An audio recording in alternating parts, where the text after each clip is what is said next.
Hey everybody, I'm Justin with AmericanMuscle.com and welcome to my detailed breakdown and install of the SR Performance lowering springs available for your 2005 to 2014 Mustang.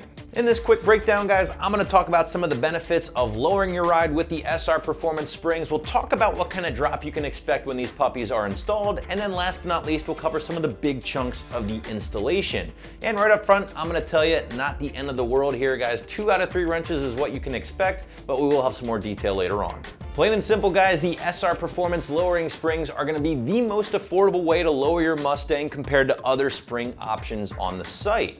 Now, in addition to being very budget friendly, the SR springs will also lower your Mustang 1.5 inches on all 4 corners here, giving you a nice even drop, but at the same time still maintaining the slightest bit of that nose down factory rake.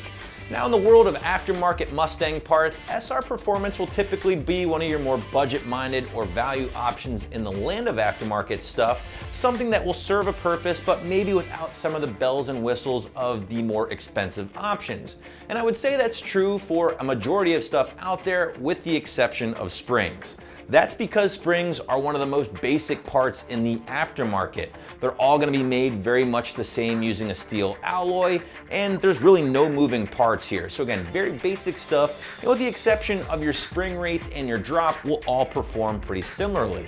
But let's talk details here with the SR springs. As far as drop is concerned, you're looking at 1.5 inches on all 4 corners. And if you've been shopping around for aftermarket springs here on the site, you've probably noticed that's a number a lot of aftermarket manufacturers tend to go with when they make their springs. Why? Well, because it's low enough to make a dramatic impact in styling, eliminate some of that wheel gap, but at the same time, it's not going to be super low and dragging on every speed bump or driveway around town. And I can speak from personal experience here, guys, about the SR springs. These are one of the first things I actually installed onto my 2014 GT after I bought it. I had a great experience with them. The 20s that I installed on the car afterwards looked fantastic. Even the factory 19-inch track pack wheels look pretty damn good as well. So don't take my word for it. Check out the 100+ customer reviews on the site, along with the customer submitted images. This is a great way to see how your own Mustang might sit after you install of SR springs, and I highly encourage you to check this out. But let's get back to the springs here and talk a little bit more about that drop. Again, 1.5 inches on all 4 corners, and that means the car will maintain the slightest bit of rake.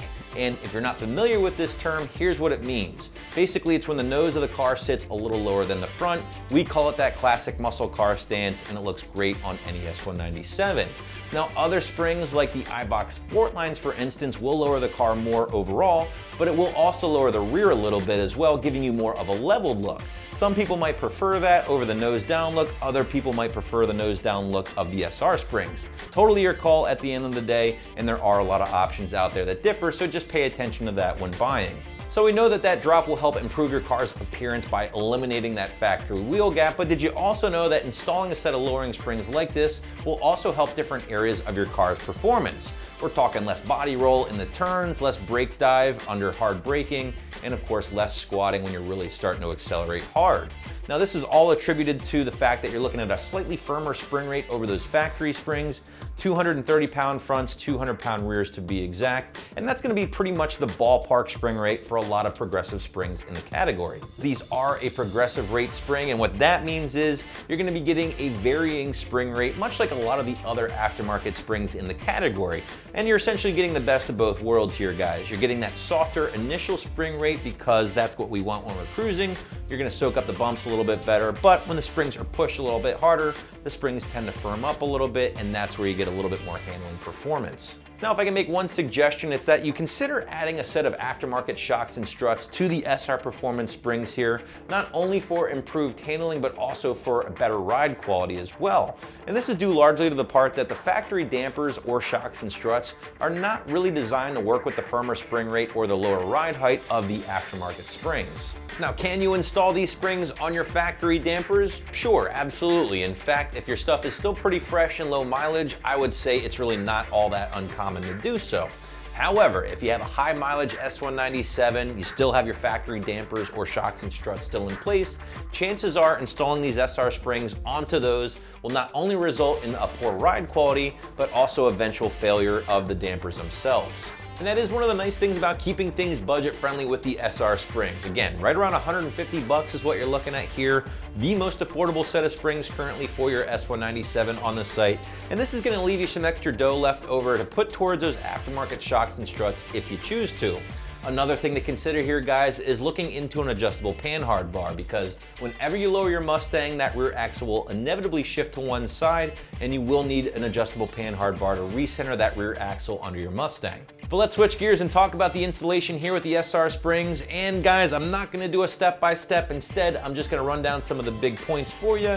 And if you've done springs before on an S197, you know where I'm going with this. I'm saying strong 2 out of 3 wrenches on the difficulty meter, maybe 4 hours to a half a day in the shop or garage to get knocked out. There are a couple tools you will need to consider here, guys, including a lift, jack or jack stands, of course. Definitely gonna need that spring compressor. A nice assortment of sockets and wrenches should help you do the trick, and a pull jack wouldn't be a bad idea to help you lower and raise that rear axle. The front will definitely be your more time-consuming part of the installation here with the SR springs, as you do have to drop that entire strut assembly out of the car, use your spring compressor to remove the factory springs, and get the new SR springs installed. The rear springs, on the other hand, I would think are the easier part of the job, but that's just me. You just have to disconnect your sway bar mounts along with the lower portion of your shock, let the rear axle sag, remove the factory springs, install the new SR springs. And this is important, guys. These tight wound coils here, make sure these guys are facing up. You don't want to have these things the other way around, because that's not correct. So leave them like they are here, tightly wound springs towards the top, install them into the rear axle, and you should be good to go. Wrapping things up here, guys, if you're looking for a simple and very inexpensive way to lower your Mustang, the SR Performance lowering springs might just be your best option on the site. They're gonna ride and perform well given the very low cost. However, if you prefer to have a little bit more adjustability, you might want to consider a coilover instead.